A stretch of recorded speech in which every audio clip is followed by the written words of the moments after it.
Welcome to the Slop Farm. Enjoy the video. You start by powering the Wi-Fi device and getting it talking to the router.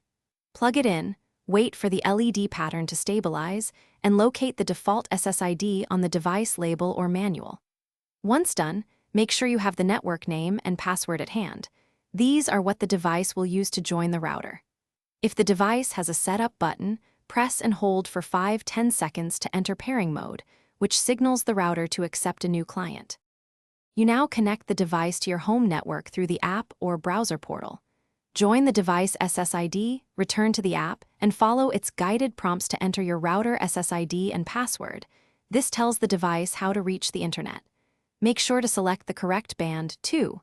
4 GHz for range, 5 GHz for speed, then assign a recognizable name so you can manage it later. Once the app reports success, the device will obtain an IP and be reachable on your LAN. You finish by confirming the device actually works on the internet and is secure. Open a web page or run a simple ping from a connected client to validate connectivity, then check for firmware updates and set a strong admin password so others cannot change settings. If something goes wrong, try a quick restart and re-enter credentials. If that fails, perform a factory reset and repeat setup. One key troubleshooting tip: move the device closer to the router during setup to rule out signal issues. Thanks for watching.